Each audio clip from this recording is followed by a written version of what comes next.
Acceptance of our invitation, resulting in the presence of Representative Baroness Ashton, Your Excellencies and гайхамшигт эмэгтэй.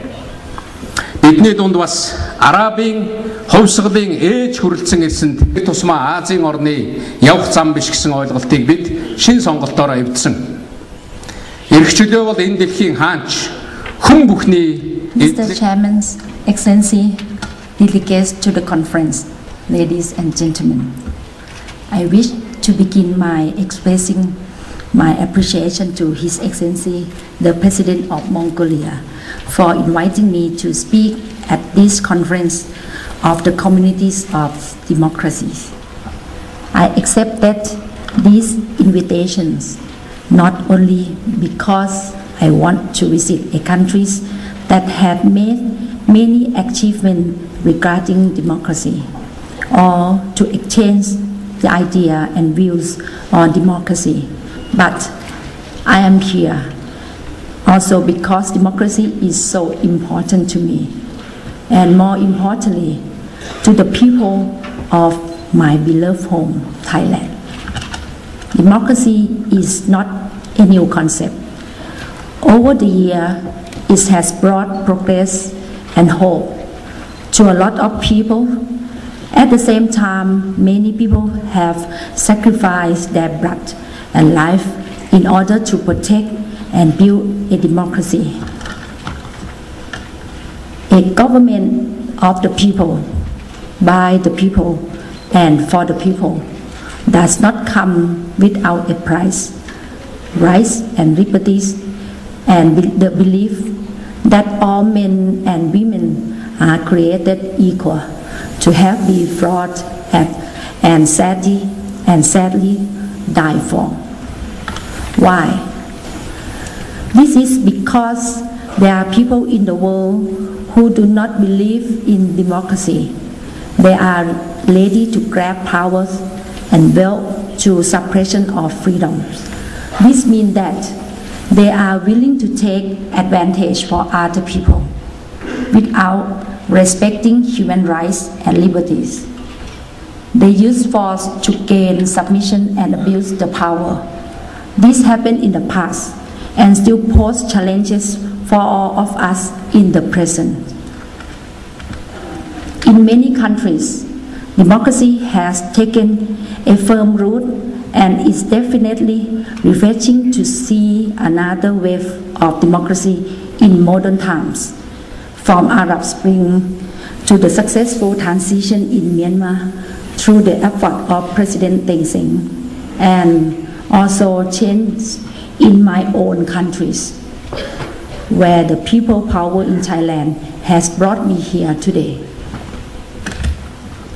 At the regional level, the key principles in the ASEAN Charter are the commitment to the rule of law, democracy, and constitutional government. However, we must always be aware that anti-democratic forces never subside. Let me share my story. In 1997, Thailand had a new constitution that was created through the participation from the people. But of this, we all thought a new era of democracy have finally arrived. An era without the cycle of coup d'etat. It was not to be. An elected government which won choose election with a majority was overthrown in 2006. Thailand lost track, and the people spent almost a decade to regain their democratic freedoms. Many of you here know that the government I am talking about was the one with my brother, Thaksin Shinawatra, as the rightfully elected Prime Minister. Many of people who don't know me say that, why complain? It is a normal process that government come and go. And if I and my family were the only ones suffering, I might just let it be. But it was not. Thailand suffered a setback and lost international credibility. Rule of law in the countries was destroyed. Projects and programs started by my brother's government that came from the people's wishes were removed. The people felt their rights and liberties were wrongly taken away. Thai means free, and the people of Thailand fought back for their freedom. In May 2010, a crackdown on the protester, the Rangers movement, led to 91 deaths in the heart of the commercial district of Bangkok. Many innocent people were shot dead by snipers, and the movement crashed with the leaders jailed or fled abroad. Even today, many political victims still remain in jail. However, the people push on. Finally, the government then had to call for an election, which they thought could be manipulated. In the end, the will of people cannot be denied. I was elected with an absolutely majority. But the story is not over. It is clear that elements of anti-democratic regimes still exist. The new constitution draft under the coup leaders led government put in the mechanism to restrict democracy. A good example of this that half of the Thai Senate is elected, but the other half is appointed by a small group of people. In addition, the so-called independent agencies have abused the power that should belong to the people for the benefit of the few rather than the Thai society at large. This is the challenge of Thai democracy. I would like to see reconciliation and democracy regaining strength. This can be only be achieved through strengthening of the rule of law and due process.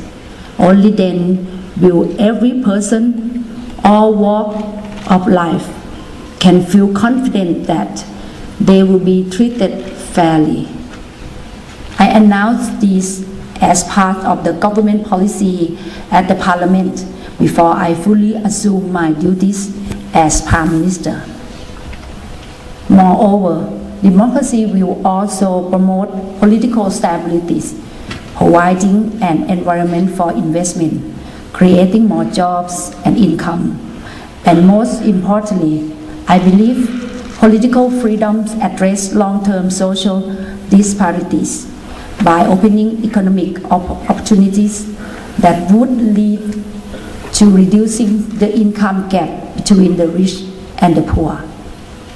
That is why it is so important to strengthen the grassroots. We can achieve this through education reform. Education creates opportunity through knowledge and democratic cultures built into the way of life of the people. Only then will the people have knowledge to be able to make informed choice and defend their beliefs from those wishing to suppress them. That is why Thailand supported Mongolia's timely UNGA resolution on education for democracy. Also, important is closing gaps between rich and poor. Everyone should be given opportunities, and no one should be left behind. This will allow the people to become an active stakeholders in building the country's economic and democracy. That is why my government initiates policies to provide the people with the opportunities to make their own living and contribute to the development of our society. Some of these include creating the Women Development Fund, supporting local products and SME, as well as help raising income for the farmers. And to believe, you need effective and innovative leadership, effective in implementing rule of law fairly, innovative in finding creative, peaceful solutions to address the problem of people. You need leadership, not only on the part of governments, but also on the part of the oppositions and all stakeholders. All must respect the rule of law and contribute to democracy.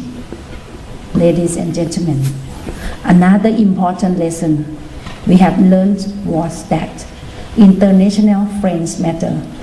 Pressure from countries who value democracy kept democratic forces in Thailand alive. Sanction and non-recognition are essential mechanisms to stop anti-democratic regimes.